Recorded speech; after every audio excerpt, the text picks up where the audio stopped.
Boa noite a todos. Sejam muito bem-vindos aqui ao Evangelho do Lar do Amor Cristão. Esta nossa reunião está sendo gravada. Logo mais a gravação estará disponível no Facebook do Lar do Amor Cristão e também no nosso canal do YouTube, onde todos os evangelhos apresentados até hoje estão lá à disposição. Conforme o folheto está ao lado, na tela podemos ver a composição da nossa cesta básica. E no site está detalhado, inclusive, as formas de poder contribuir com as formações dessa cesta. E aqueles que desejarem podem colocar a água para ser fluidificada. Pedidos de vibrações, cursos, grupo de estudos, todas as informações estão em nosso site. Portanto, hoje falaremos sobre o estudo das epístolas de Paulo. Vamos continuar a primeira epístola aos Coríntios, cujo tema nessa noite é: porque o reino de Deus não consiste em palavras, mas em virtudes. Quem fará a apresentação dessa noite é o nosso querido senhor Nilson Roda.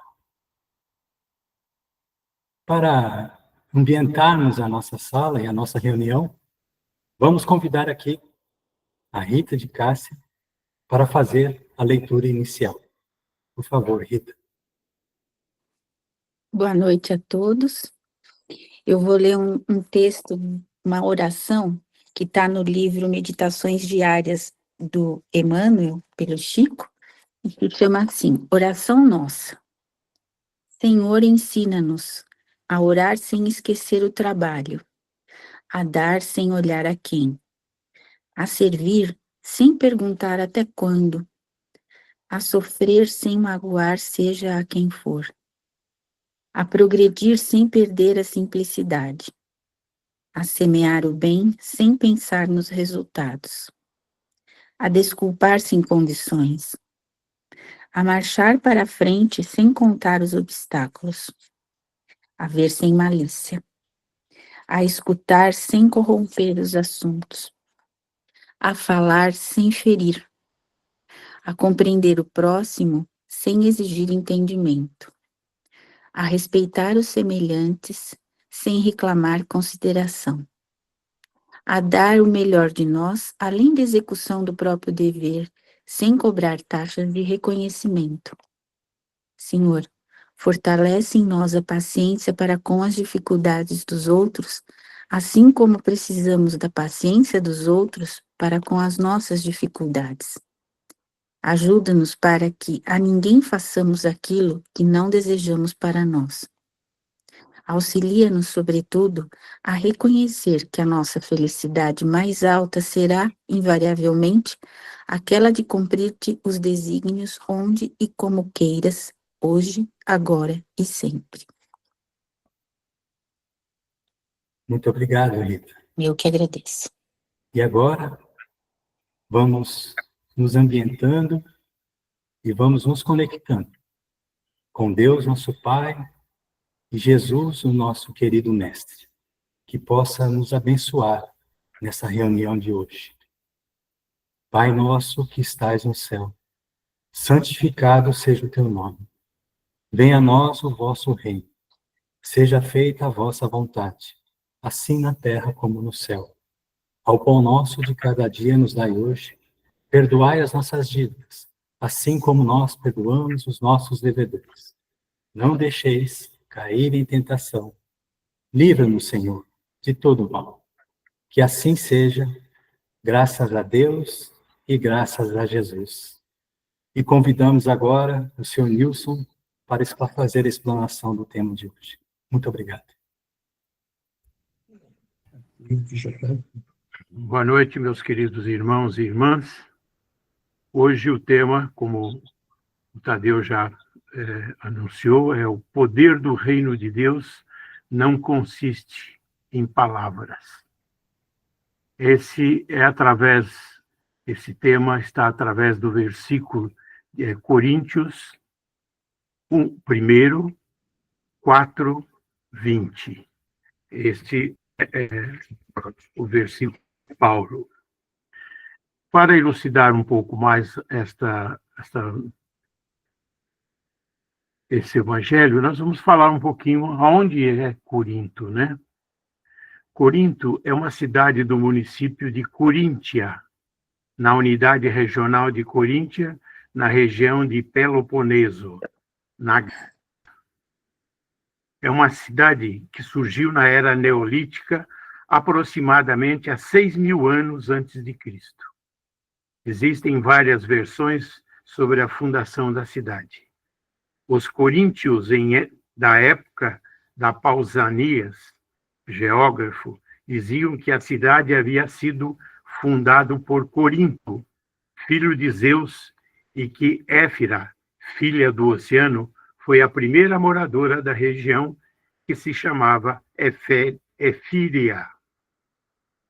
Corinto foi uma das mais florescentes cidades gregas da antiguidade clássica.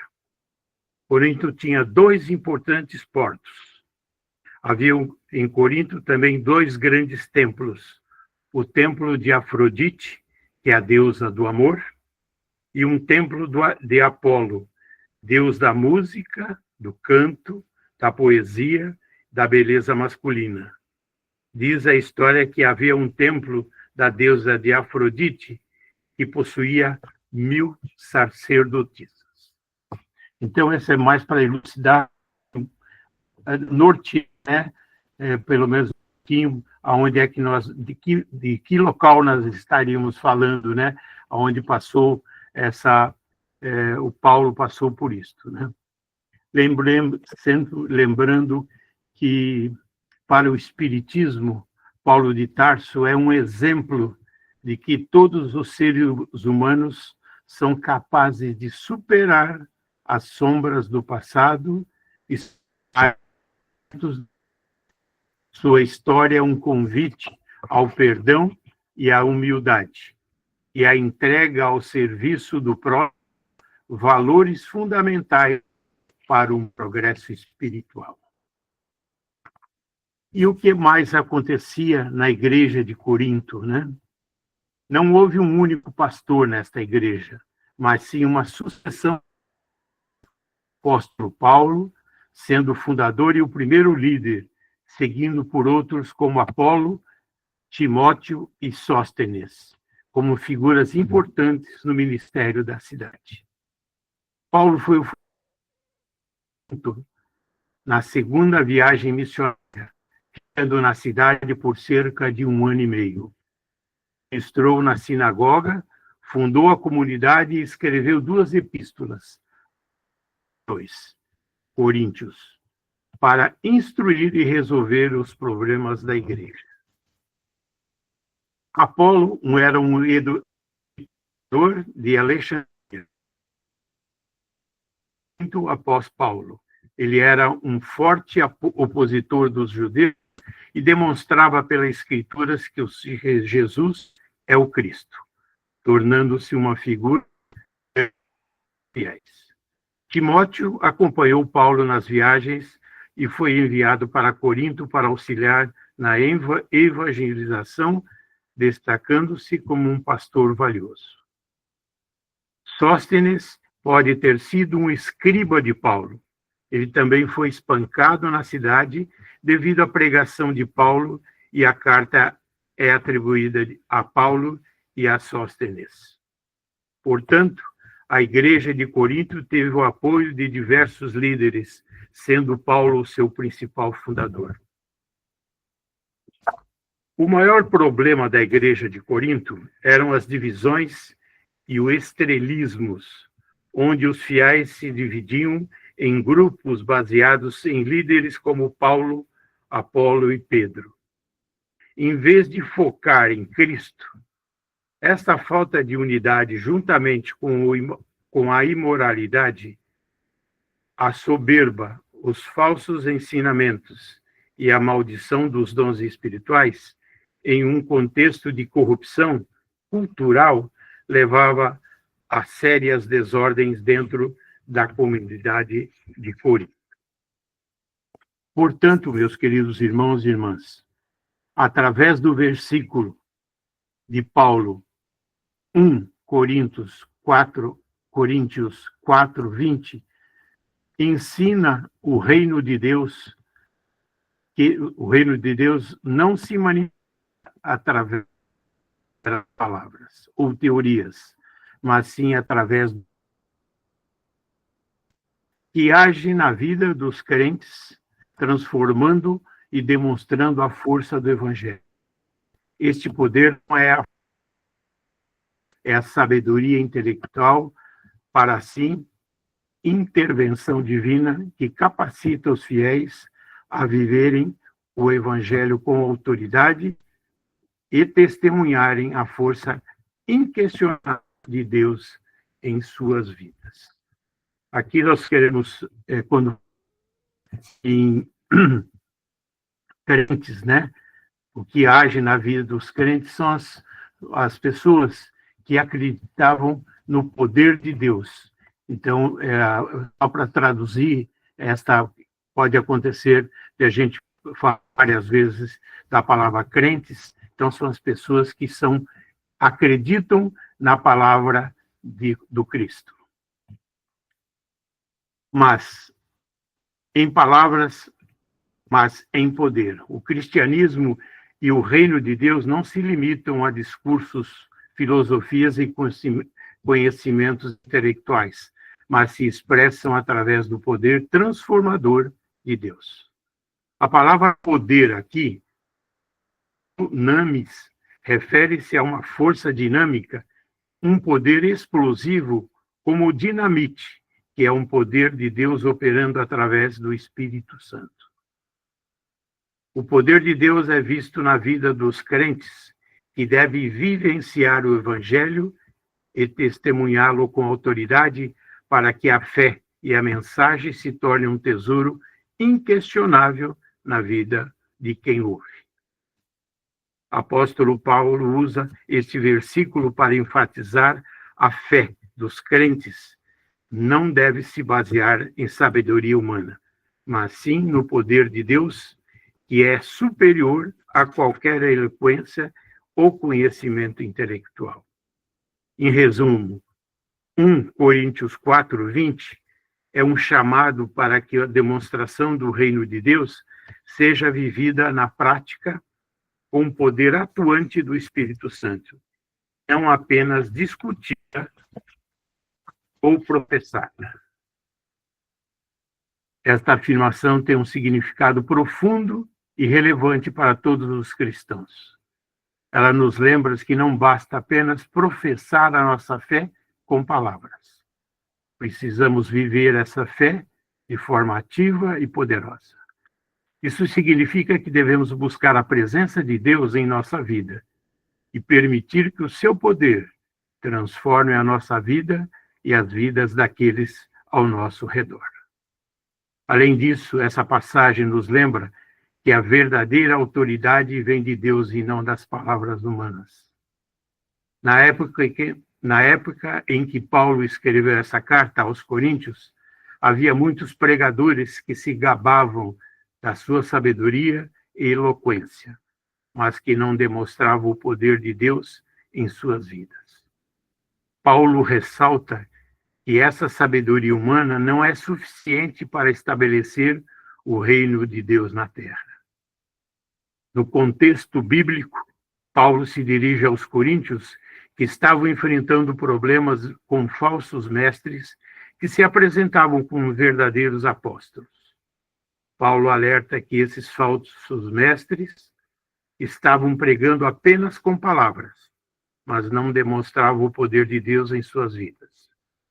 Ele enfatiza que o verdadeiro poder vem da presença de Deus em nossas vidas. Assim, a mensagem central desta passagem é que devemos buscar a presença de Deus em nossa vida e permitir que o seu poder transforme a nossa vida e as vidas daqueles ao nosso redor. Devemos lembrar que a verdadeira autoridade vem de Deus e não das palavras humanas.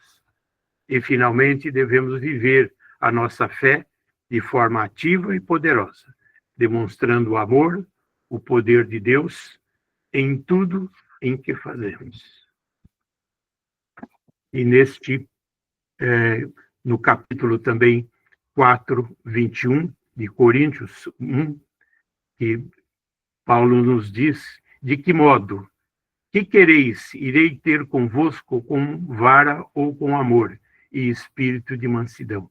Esta é uma leitura que eu vou fazer para vocês a respeito do livro Pão Nosso, que foi psicografado, né, pelo Chico Xavier, do Espírito de Emmanuel, que fala deste provérbio: por vezes o apóstolo dos gentios, inflamado de sublimes aspirações, trouxe aos diretas, quase cruéis, se consideradas tão somente em sentido literal, mas portadoras de realidade admirável quando vistas através da luz imperecível.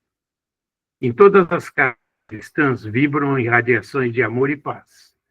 Jesus nunca deixou os seguidores fiéis esquecidos, por mais separados que caminhem no terreno das interpretações.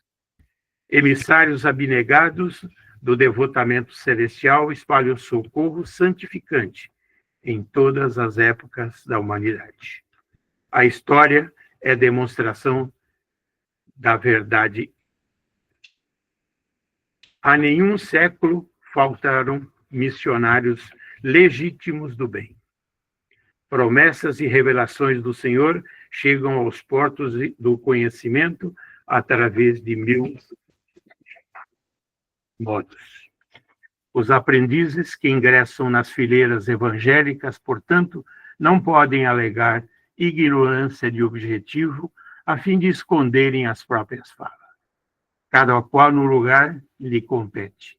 Já recebeu o programa de serviço que lhe cabe executar. Cada dia, se fogem ao trabalho e se escapam ao testemunho, devem, semelhante anomalia, à própria vontade paralítica. Eis porque é possível surja um momento em que o discípulo ocioso e pedinchão poderá ouvir o mestre sem intermediários, exclamando de dia igual modo: que quereis? Irei ter convosco com vara ou com amor e espírito de mansidão. Mensagem de Emmanuel. Nesse momento, meus queridos, eu agradeço a todos e vamos, então, para as vibrações desta noite. Elevemos, então, nosso pensamento a Deus Pai, retirando as nossas preocupações da alma, para que possamos sentir o amor de Jesus envolvendo-nos com serenidade. Que podemos oferecer a nossa vibração de amor para todos os benfeitores espirituais, multipliquem e espalhem paz, harmonia e fraternidade, incentivando assim a construção de um mundo melhor, a nova era que tanto sonhamos. Viveremos para que haja paz no mundo e no Brasil, envolvendo todos os governantes que sejam realmente auxiliares de Jesus. Vibremos pelo lar do amor cristão, esta casa maravilhosa que nos acolhe e nos dá a oportunidade do trabalho.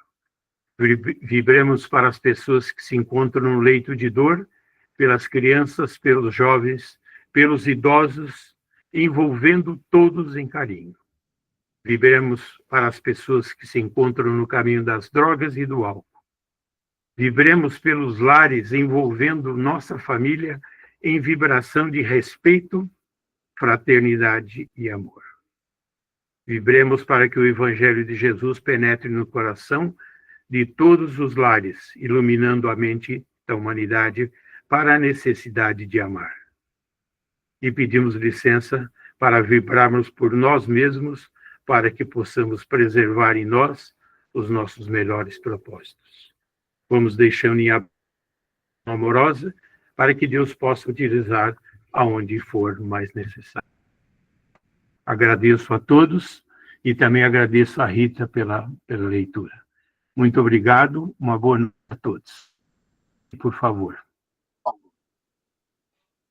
Vamos, assim, continuar nas vibrações.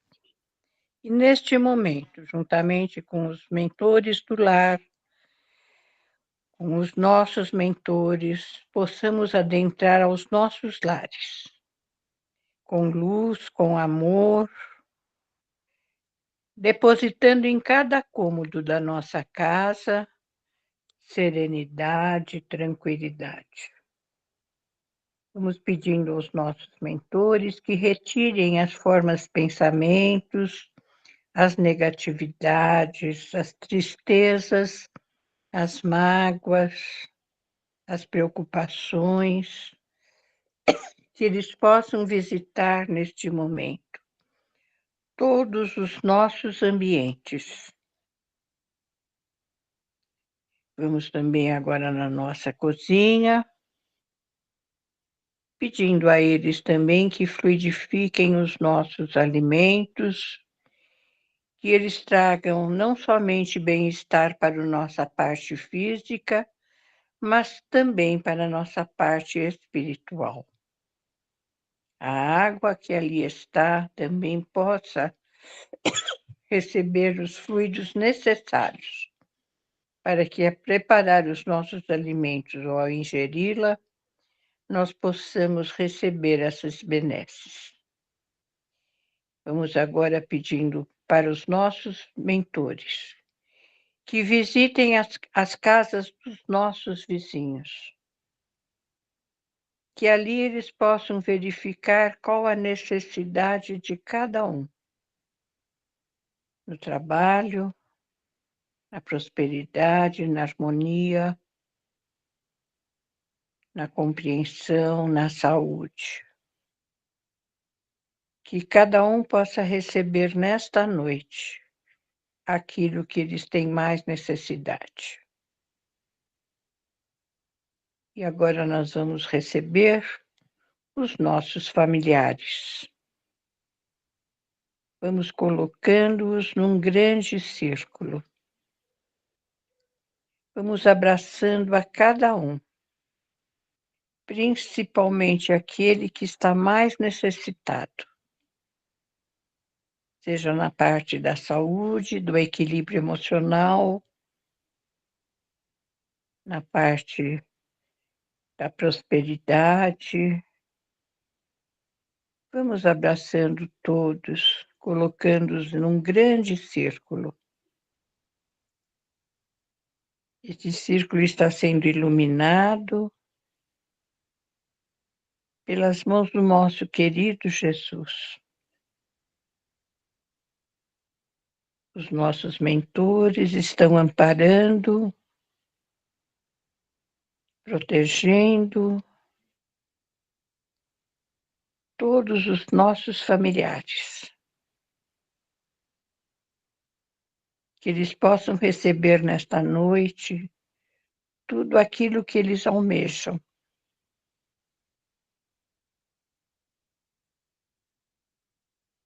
E assim, agora nós vamos nos sentar confortavelmente e vamos vendo uma grande luz penetrando no alto da nossa cabeça. Esta luz vai percorrendo todas as nossas células cerebrais, os nossos neurônios, os hemisférios, e esta luz vai descendo lentamente através da nossa nuca, percorrendo todo o nosso sistema nervoso central, descendo lentamente até a ponta dos nossos pés. E agora ela volta para a nossa fronte. E vai descendo por todo o nosso aparelho fonador. Pela nossa parte respiratória, os brônquios, os pulmões, Vamos descendo esta luz lentamente para todo o nosso sistema digestório.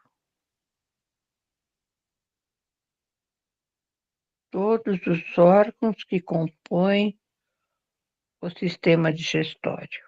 Estômago, o fígado, vesícula,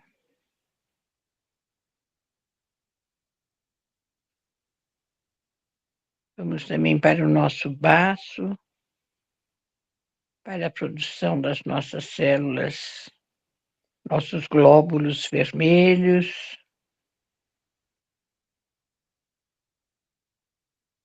Vamos descendo agora para o sistema urinário, os rins,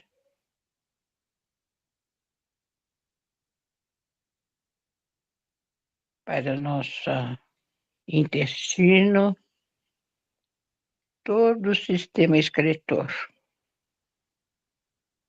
E para os nossos órgãos reprodutórios. E assim, mestre, pedimos aos nossos mentores que fluidifiquem esta água que está ao nosso lado, depositando nela tudo aquilo que necessitamos para o nosso refazimento físico e espiritual.